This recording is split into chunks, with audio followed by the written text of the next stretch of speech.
ಮಲೆನಾಡು ಜನಹಿತ ರಕ್ಷಣಾ ವೇದಿಕೆ ರಿಜಿಸ್ಟರ್ ಸುಬ್ರಹ್ಮಣ್ಯ ಇದರ ವತಿಯಿಂದ ಅರಣ್ಯ ಇಲಾಖೆಯು ಕಂದಾಯ ಭೂಮಿಯಲ್ಲಿರತಕ್ಕಂಥ ರೈತರ ಜಮೀನಿನ ಸರ್ವೆ ನಂಬರದಲ್ಲಿ ಅರಣ್ಯ ಇಲಾಖೆಯು ವಶಪಡಿಸಿಕೊಳ್ಳುವಂತಹ ಅಧಿಸೂಚನೆಯನ್ನು ಹೊರಡಿಸಿದೆ. ಖಾಸಗಿ ಸಂಸ್ಥೆಗಳಿಗೆ ರೈತರಿಗೆ ಕೊಟ್ಟಂತಹ ಹಕ್ಕುಪತ್ರಗಳನ್ನು ಈಗ ವಶಪಡಿಸಿಕೊಳ್ಳಲಿಕ್ಕೆ ಅದನ್ನು ರದ್ದು ಮಾಡಲಿಕ್ಕೆ ಹೊರಟಂತಹ ಕಾನೂನನ್ನು ಇದೀಗ ಹೊರಡಿಸಿದೆ. ಈ ನಿಟ್ಟಿನಲ್ಲಿ ನಮ್ಮ ಹೋರಾಟ ಎಲ್ಲ ರೈತರ ಪರವಾಗಿ ನವೆಂಬರ್ 18ನೇ ತಾರೀಕಿಗೆ ಕಡಬ ತಾಲೂಕು ಕಚೇರಿಯ ಬಳಿ ನಡೆಯಲಿಕ್ಕಿದೆ.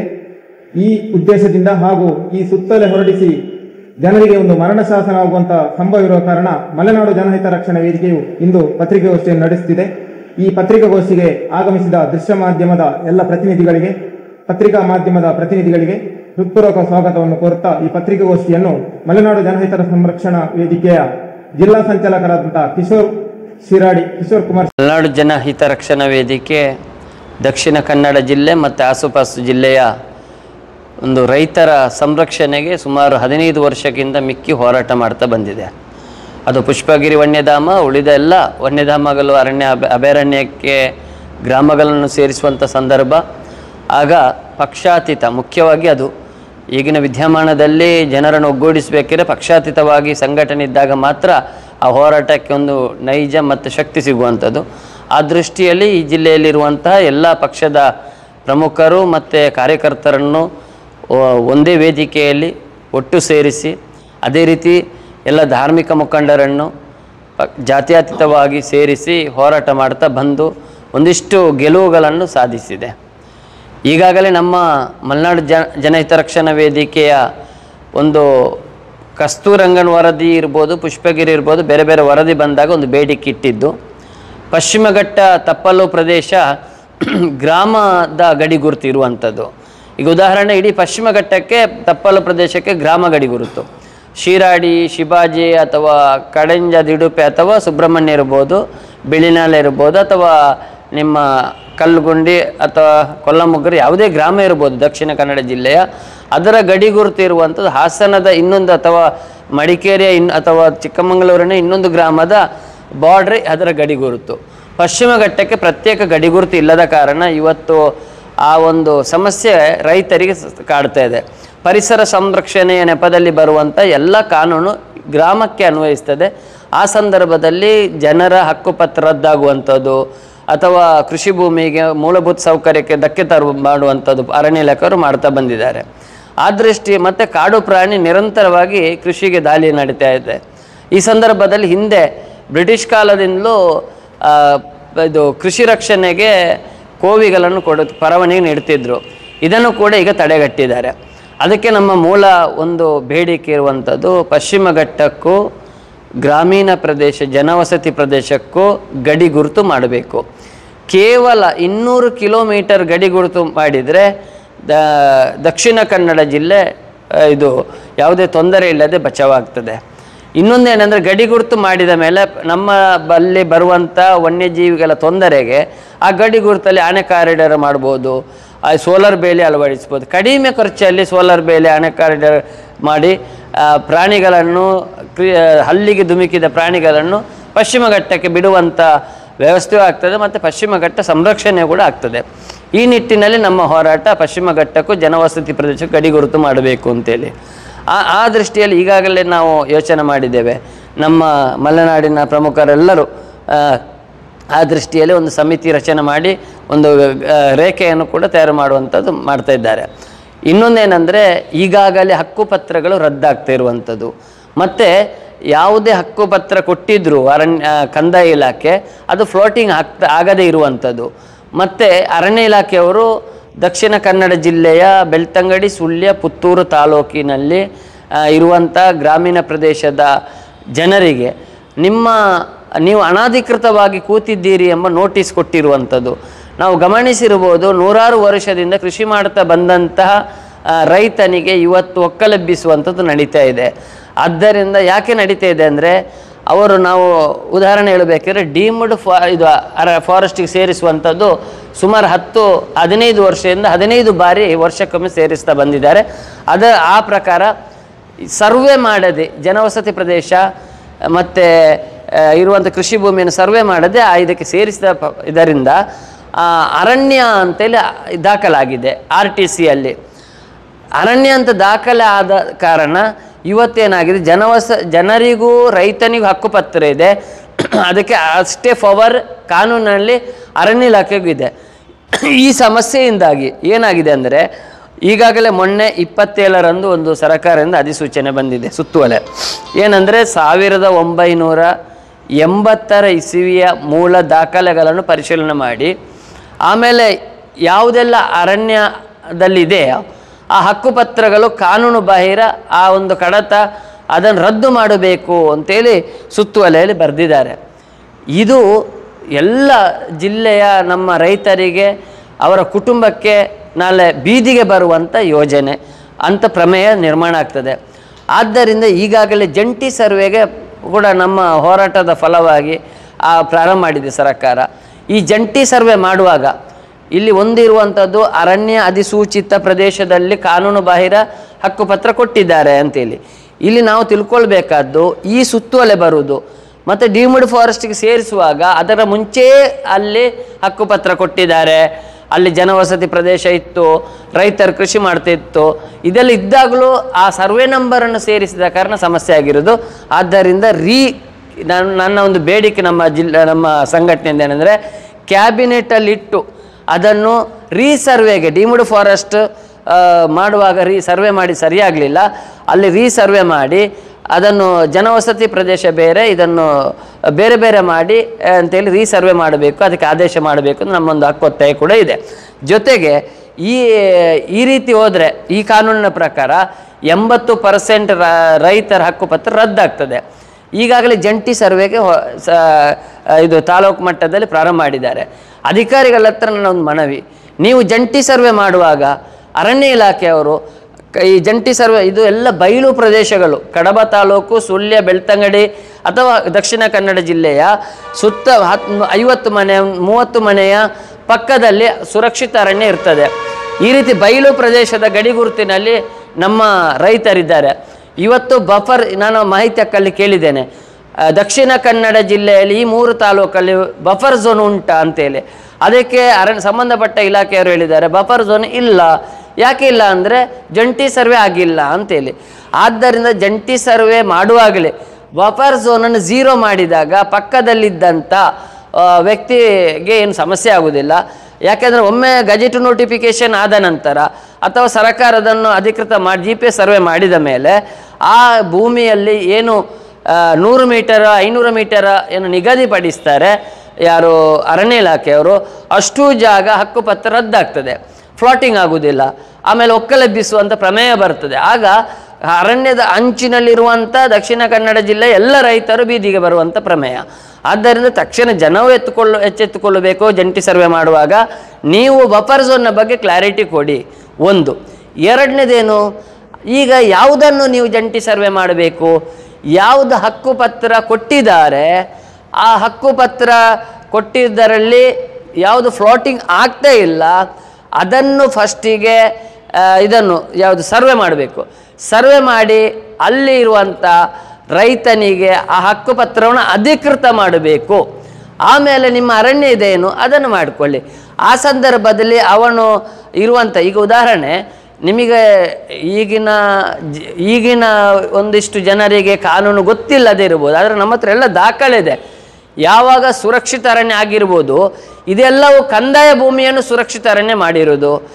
ಡೀಮ್ಡ್ ಫಾರೆಸ್ಟ್ ಆ್ಯಕ್ಟ್ ಪ್ರಕಾರ ಪರಿಭಾವಿತ ಅರಣ್ಯಕ್ಕೆ ಸೇರ್ಪಡೆ ಮಾಡುವಾಗ ಕಂದಾಯ ಭೂಮಿಯನ್ನು ಮಾಡಿರುವುದು. ಕಂದಾಯ ಭೂಮಿಯನ್ನು ಮಾಡುವಂಥ ಸಂದರ್ಭದಲ್ಲಿ ವಿಸ್ತರಿತ ಅರಣ್ಯ ಮಾಡ್ತಾರೆ.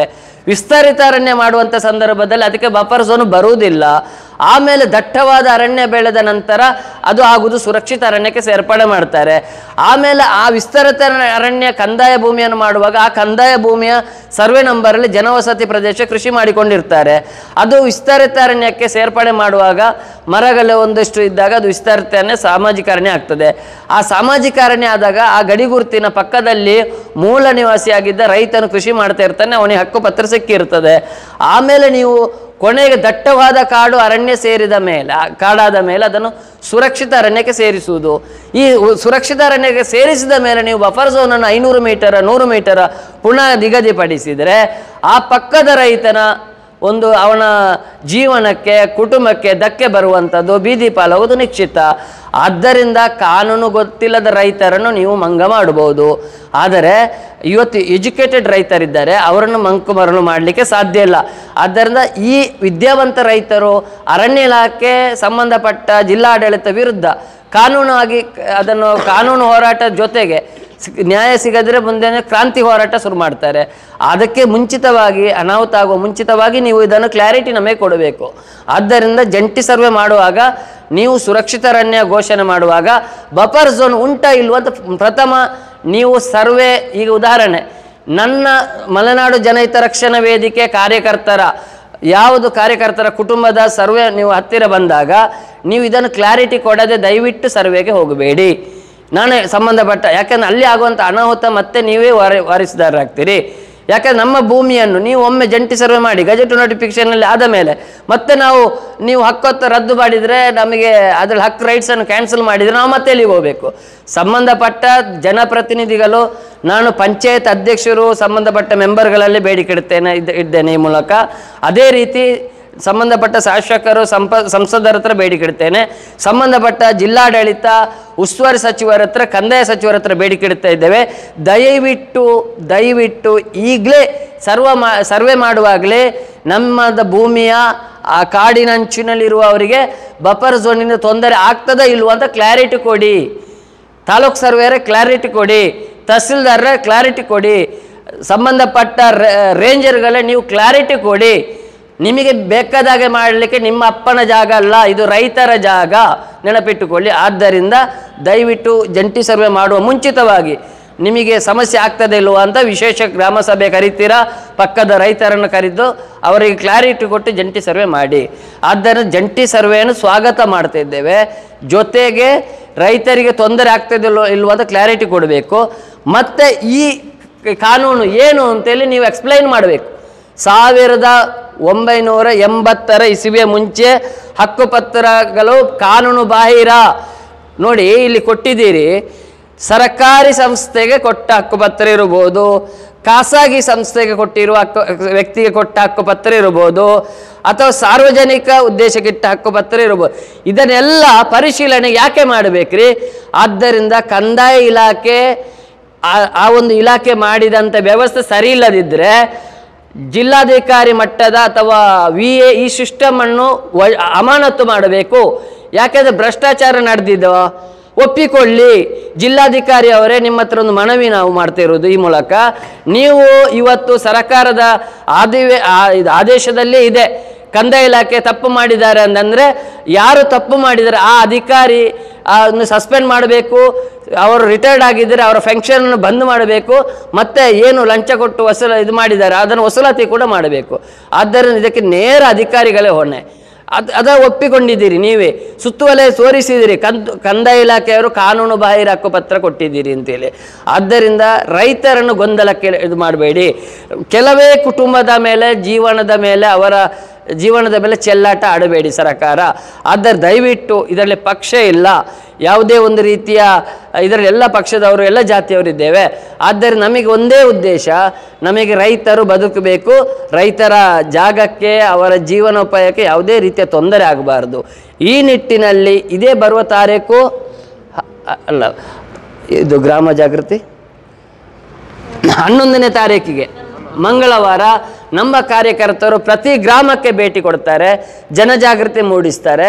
ಜೊತೆಗೆ ಈ ಎಲ್ಲ ಉದ್ದೇಶವಿಟ್ಟುಕೊಂಡು ಪಕ್ಷಾತೀತ, ಜಾತ್ಯತೀತವಾಗಿ ಸಂಬಂಧಪಟ್ಟ ಪಂಚಾಯತ್ ಸದಸ್ಯರಿಂದ ಹಿಡಿದು ಸಂಬಂಧಪಟ್ಟ ಸಹಕಾರಿ ಸಂಘಗಳ, ನಾನು ದಯವಿಟ್ಟು ಇನ್ನೊಂದು ಮನವಿ ಮಾಡ್ತಿದ್ದೇನೆ, ಎಲ್ಲ ಸಹಕಾರಿ ಸಂಘಗಳ ಅಧ್ಯಕ್ಷರು ಸದಸ್ಯರು ಈ ಹೋರಾಟದಲ್ಲಿ ಭಾಗವಹಿಸಬೇಕು. ಯಾಕೆಂದರೆ ನಾವು ಹಕ್ಕುಪತ್ರಗಳನ್ನು ಯಾವುದು ಅಕ್ರಮ ಸಕ್ರಮದ ಕಡತಗಳನ್ನು ಇಟ್ಟು ನಾವು ಲೋನನ್ನು ಪಡ್ಕೊಂಡಿದ್ದೀವಿ. ನಾಳೆ ಹಕ್ಕುಪತ್ರ ರದ್ದಾದರೆ ನಾವು ಎಲ್ಲಿಂದ ನಿಮಗೆ ಹಣ ಕೊಡೋದು?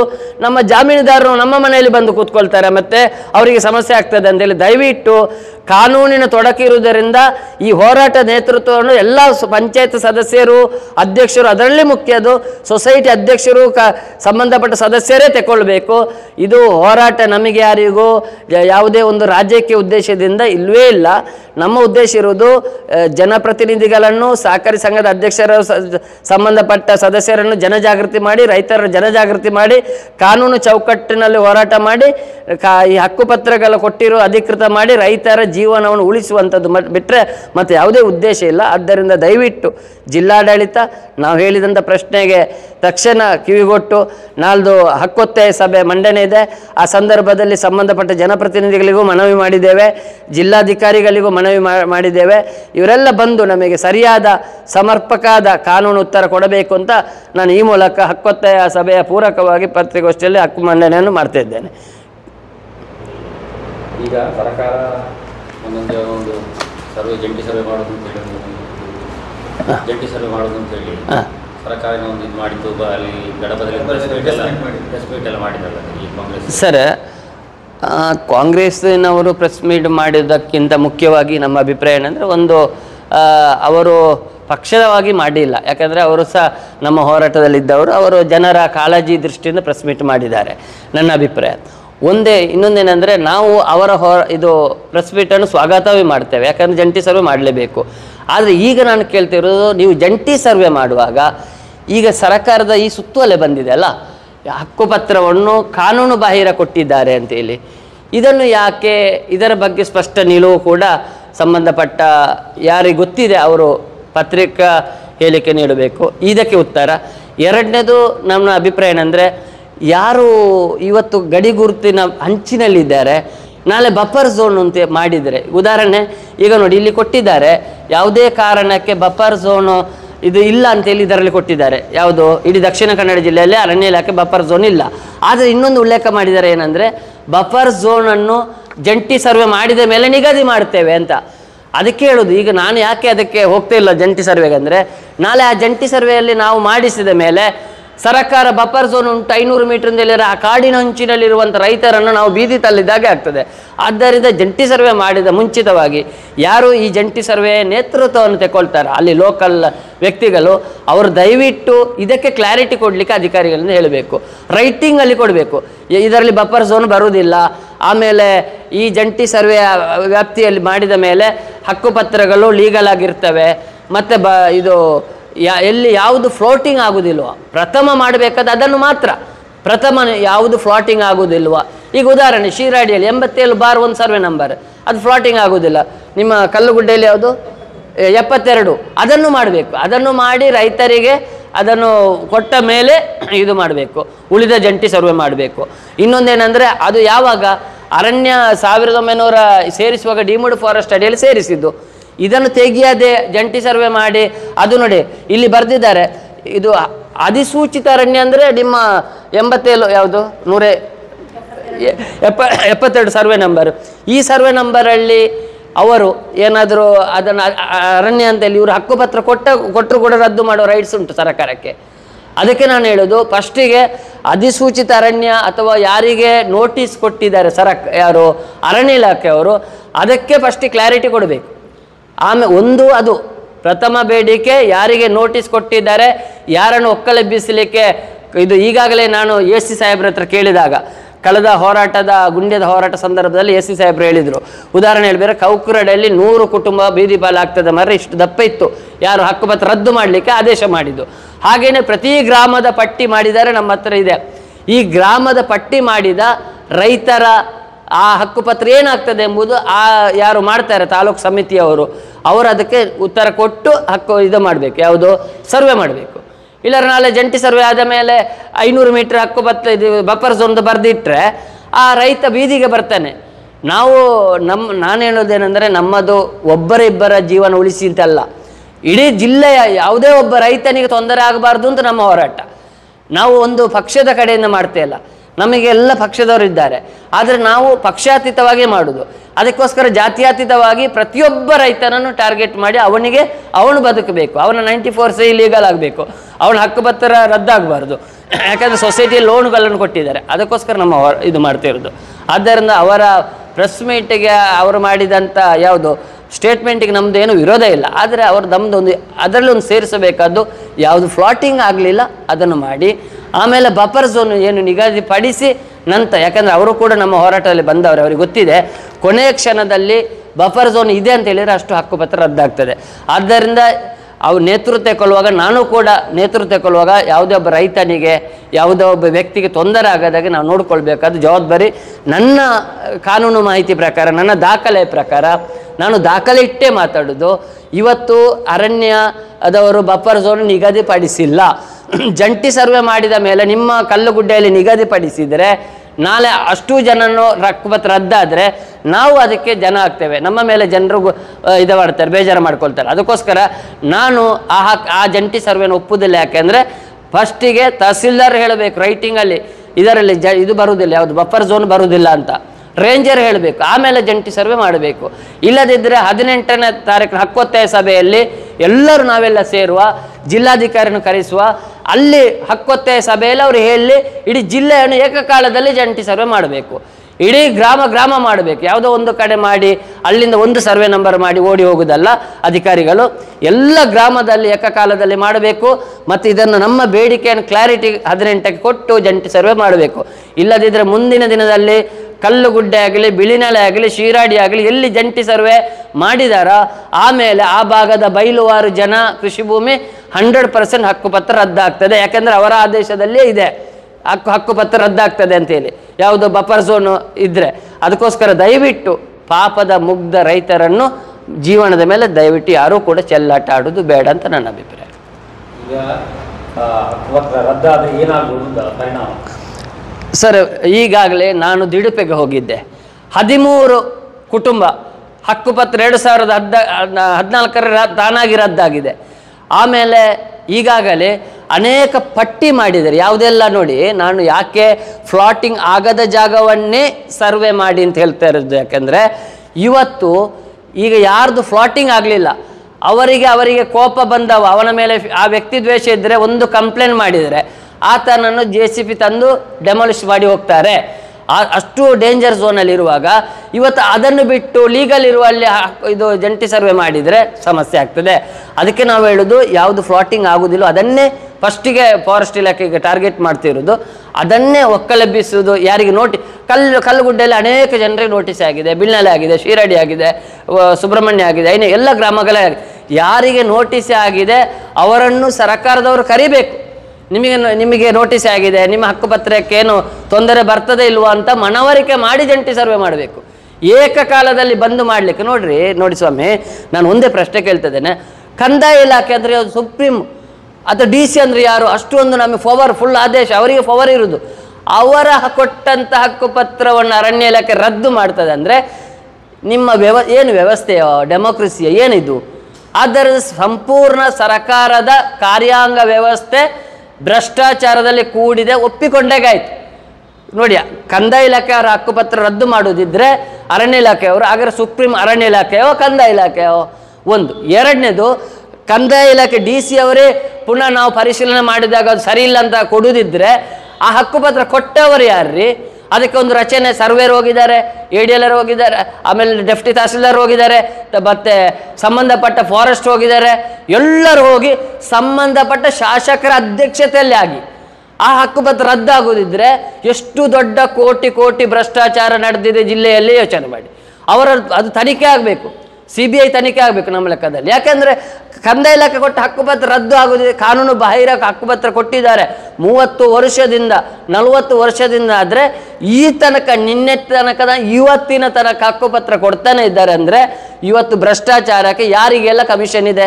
ಎಷ್ಟು ಕೋಟಿ ಸರ್ಕಾರಕ್ಕೆ ಕಮಿಷನ್ ಹೋಗ್ತದ, ಖಾಸಗಿ ವ್ಯಕ್ತಿಗೆ ಕಮಿಷನ್ ಹೋಗ್ತದ, ಅಥವಾ DC ಹೋಗ್ತದೆ? ಫಸ್ಟಿಗೆ ಅದು ಮನವರಿಕೆ ಮಾಡಲಿ ಅವರು. ಹಕ್ಕುಪತ್ರ ರದ್ದಾಗೋದು ಹೇಗೆ? ಈಗ ಒಬ್ಬನಿಗೆ ರೇಷನ್ ಕಾರ್ಡ್ ಇರ್ತದೆ, ತೀರ್ವೆ ಕಟ್ಟಿರ್ತಾನೆ, ಸಾಕ್ಷಿ ಇರ್ತದೆ. ಸಿಟ್ಟಿಂಗಲ್ಲಿ ಸಿಟ್ಟಿಂಗ್ ಅಂದರೆ ಏನು? ಕಾನೂನಿನ ಸ್ಥಾಯಿ ಸಮಿತಿ ರಚನೆ ಮಾಡಿ ಪ್ರಜಾಪ್ರಭುತ್ವ ವ್ಯವಸ್ಥೆ ಅಡಿಯಲ್ಲಿ ಮಾಡಿದಂಥ ವ್ಯವಸ್ಥೆಯೇ ಅದು. ಕಂದಾಯ ಇಲಾಖೆ ಕೊಟ್ಟಂಥ ಹಕ್ಕುಪತ್ರ ನೀವು ರದ್ದು ಮಾಡ್ತದೆ ಫಾರೆಸ್ಟ್ ಇಲಾಖೆ ಅಂದರೆ, ಪುನಃ ಬಂದಂಥ DC ಹೇಳ್ತಾರೆ ಇಲ್ಲ ಮಾರ್ಯಾರೆ ನಮ್ಮ ಇಲಾಖೆಯವರು ಕೊಟ್ಟ ಹಕ್ಕುಪತ್ರ ಸರಿ ಇಲ್ಲ ಅದಕ್ಕೆ ರದ್ದು ಮಾಡ್ತಾರೆ ಅಂತ ಜಿಲ್ಲಾಧಿಕಾರಿ ಹೇಳುದಿದ್ರೆ ಏನಿದು? ಹಾಗಾದ್ರೆ ಜನಪ್ರತಿನಿಧಿಗಳು ಎಲ್ಲಿ ಏನು ಮಾಡ್ತಿದ್ದಾರೆ? ಸಂಬಂಧಪಟ್ಟ ಮಿನಿಸ್ಟ್ರಿ ಕಂದಾಯ ಇರ್ಬೋದು, ಅರಣ್ಯ ಇಲಾಖೆ ಮಿನಿಸ್ಟ್ರಿ ಇರ್ಬೋದು, ಸಂಬಂಧಪಟ್ಟ ಲೋಕಲ್ ಜನಪ್ರತಿನಿಧಿಗಳು ಜಿಲ್ಲಾಡಳಿತ ಇರ್ಬೋದು, ಏನು ಮಾಡ್ತಾ ಇದೆ? ಆದ್ದರಿಂದ ಇಡೀ ವ್ಯವಸ್ಥೆ 50 ವರ್ಷದಿಂದ ಭ್ರಷ್ಟಾಚಾರವನ್ನು ಒಪ್ಪಿಕೊಂಡು ಬಂದಿದೆಯಾ? ಇದರ ಬಗ್ಗೆ ತನಿಖೆ ಆಗಬೇಕು. ಸುಮ್ಮನೆ ನೀವು ಅನಾಧಿಕೃತ, ಈಗ ನಾನು ನಿಮ್ಮ ಯಾವುದೋ ಈ ರಮಣಂದರ ಮನೆಗೆ ನುಗ್ಗಬೇಕಿದ್ರೆ ರಮಣಂದರ ಜಾಗ ಬಿಟ್ಟಿದ್ರೆ ಮಾತ್ರ ತಾನೇ ನಾನು ಅವರ ಮನೆಗೆ ನುಗ್ಗುದು. ಅವರನ್ನು ಆಗಲೇ ಓಡಿಸಿದರೆ ನಾನು ಅಲ್ಲಿ ನುಗ್ಲಿಕ್ಕಿದ್ದೇನಾ?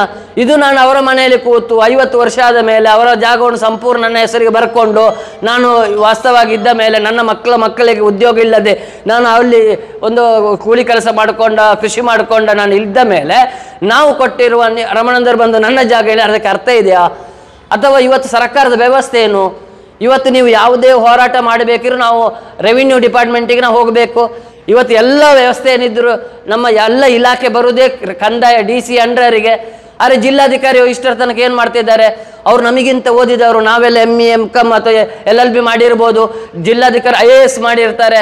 ಆ ಒಂದು ಪದವಿಗೆ, ಅವರಿಗೆ ಕೊಡುವ ಗೌರವಕ್ಕೆ, ಅವರಿಗೆ ಕೊಡುವಂಥ ಸೌಕರ್ಯಕ್ಕೆ, ನಮ್ಮ ಟ್ಯಾಕ್ಸ್ ದುಡ್ಡನ್ನು ವ್ಯಯ ಮಾಡೋದಕ್ಕೆ ಏನು ಇದು ಇಲ್ವಾ? ಹಾಗಾದ್ರೆ ಬೆಲೆ ಇಲ್ವಾ? ನೀವು ಯಾಕೆ ಮತ್ತೆ ಅವರಿಗೆ ಅಷ್ಟೊಂದು ಗೌರವ ಕೊಡ್ತೀರಾ? ಅಂದರೆ ನಮ್ಮನ್ನೆಲ್ಲ ಕಾನೂನುಬದ್ಧವಾಗಿ ಒಂದು ವ್ಯವಸ್ಥಿತವಾಗಿ ಬದುಕಿಸ್ತಾರೆ, ವ್ಯವಸ್ಥೆಯಲ್ಲಿ ನೋಡಿಕೊಳ್ತಾರೆ ಅಂದ ಮಾತ್ರಕ್ಕೆ ಅಲ್ವ ನಾವು ಜಿಲ್ಲಾಧಿಕಾರಿಗೆ ಸಲ್ಯೂಟ್ ಹೊಡಿದು. ಅವರು ತಪ್ಪು ಮಾಡಿ ನಿರಗ್ಲವಾಗಿ ತಪ್ಪು ಮಾಡಿ ಇಡೀ ವಂಶನಾಶ ಮಾಡಲಿಕ್ಕೆ ರೈತರನ್ನು ಬರ್ತಾರೆ ಅಂದ ಮೇಲೆ ಏನಿದೆ? ನ್ಯಾಯ ಎಲ್ಲಿದೆ? ಅದಕ್ಕೆ ಹೇಳ್ತಾ ಇರೋದು, ಮೊದಲಿಗೆ ತನಿಖೆ ಆಗಬೇಕು.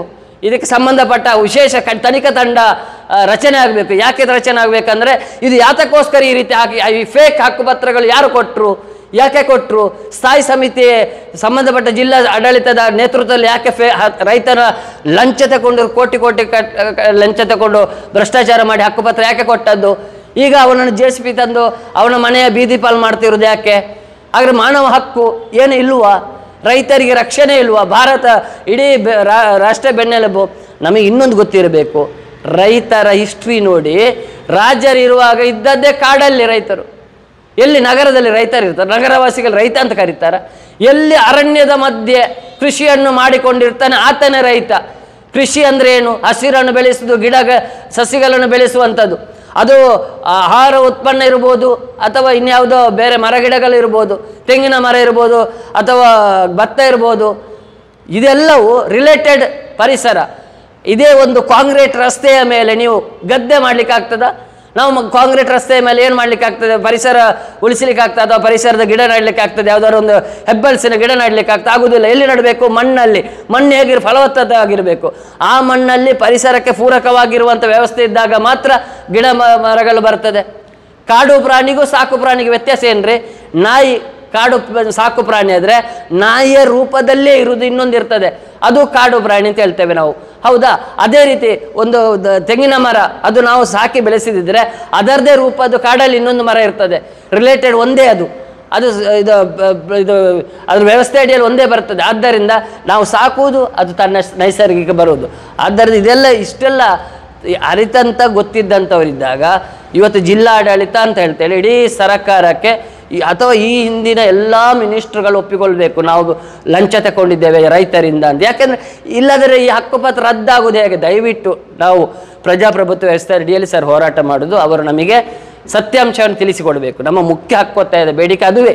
ಇದು ಯಾತಕ್ಕೋಸ್ಕರ ಮಾಡಿದ್ದಾರೆ ಎಂಬುದು ಸತ್ಯಾಂಶವನ್ನು ನಮಗೆ ತಿಳಿಸಿಕೊಡಬೇಕು. ಇಷ್ಟ ತನಕ ಈಗ ಕಂದಾಯ ಇಲಾಖೆ ಎಲ್ಲ ಮುಗಿದ ಉದಾಹರಣೆ ಹೇಳಿದ್ರೆ ಮೊನ್ನೆ ಐನೇಕಲ್ಲಲ್ಲಿ ಒಂದು ಘಟನೆ ಆಯಿತು. ಅವರಿಗೆ ಆ ಸರ್ಕಾರ ಹಕ್ಕುಪತ್ರ ಕೊಡ್ತಕ್ಕಂಥದ್ದು ಈಗ ಅಲ್ಲಿಗೆ ಫಾರೆಸ್ಟ್ ಇಲಾಖೆ ಬಂದು ಅವರಿಗೆ ಅವರು ಸ್ವಾಧೀನಪಡಿಸಿಕೊಂಡಿದೆ.